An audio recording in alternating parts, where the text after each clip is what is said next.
ഇവിടെ ചികിത്സ നടത്തുന്നത് എവിടെ?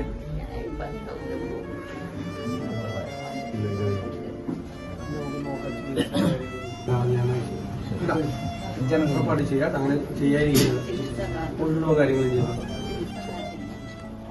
ഒരു നല്ല ഡോക്ടറെ കണ്ടിട്ട് മരുന്ന് വാങ്ങിച്ചിട്ട് ആ മരുന്ന് സ്ഥിരമായി എത്തിക്കാനുള്ള സംവിധാനം ചെയ്താൽ മരുന്നിന്റെ ചീട്ട് വാങ്ങിച്ചിട്ട് ആ മരുന്ന് എല്ലാ മാസത്തേക്കുള്ള മരുന്ന് എത്തിച്ചു കൊടുക്കുക. ഇടയ്ക്ക് ഡോക്ടറെ പോകാൻ വേണ്ടിയിട്ട് ആരെങ്കിലും ഒന്ന് കൂട്ടി ഡോക്ടറെ കാണിക്കാൻ വേണ്ടിയിട്ട് കാണിക്കാതിരിക്കും. ഇന്ന് തന്നെ പറ്റുമെങ്കിൽ അല്ലെങ്കിൽ നാളെ തന്നെ ആയിരിക്കും. അതാ ഇതെന്നാ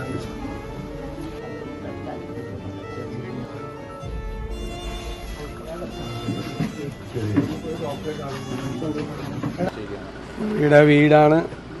സങ്കടകരമായ സ്ഥിതിയാണ്. അമ്മ ഒറ്റയ്ക്കായി, സഹോദരിമാരൊക്കെ ദൂരെയാണുള്ളത്.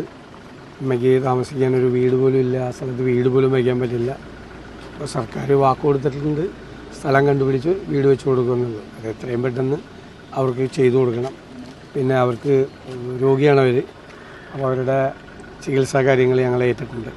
മുഴുവൻ കാര്യങ്ങൾ അവർ ഡോക്ടറുടെ അടുത്ത് കൊണ്ടുപോയി ആവശ്യമായ ചികിത്സ കൊടുക്കാനും ആവശ്യമായ മരുന്നൊക്കെ കൊടുക്കാൻ വേണ്ടിയിട്ടുള്ള അവരുടെ ചികിത്സാ ചെലവുകൾ മുഴുവൻ ഞങ്ങൾ ഏറ്റെടുക്കാം എന്ന് പറഞ്ഞിട്ടുണ്ട്. കുടുംബത്തിൽ നിന്നൊരു പയ്യനുണ്ട്, ഒരു ജോലി കൂടി കൊടുക്കാമെന്നാണ് ഉറപ്പ് കൊടുത്തിരുന്നത്.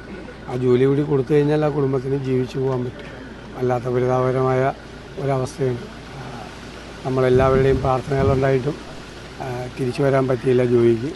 കുടുംബത്തിൻ്റെ സ്ഥിതി കണ്ടപ്പോൾ അതിനേക്കാൾ സങ്കടകരമാണ്. എല്ലാവരും ചേർന്ന് അവരെ സഹായിക്കണം.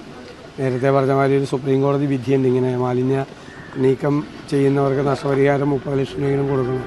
ഇപ്പോൾ കൊടുത്തിരിക്കുന്ന തുക കൂടാതെ ഒരു നല്ല തുക അവർക്ക് ആ സുപ്രീം കോടതി വിധി അനുസരിച്ചുള്ള തുക കൂടി അത് കൊടുക്കണം. സംസ്ഥാന സർക്കാരിനോട് കൂടുതൽ തുക കൊടുക്കാൻ ആവശ്യപ്പെടും. ഉറപ്പായി റെയിൽവേ ഉദ്യോഗസ്ഥരെ കൂടി നമ്മൾ MP ഒക്കെ ആയിട്ട് ബന്ധപ്പെട്ടിട്ട് റെയിൽവേ കൂടി ബന്ധപ്പെടാൻ തീർച്ചയായിട്ടും ആവശ്യപ്പെടും. അതനുസരിച്ചിട്ട് MP വഴി റെയിൽവേയുമായിട്ട് കൂടി നമ്മൾ കണക്ട് ചെയ്യും.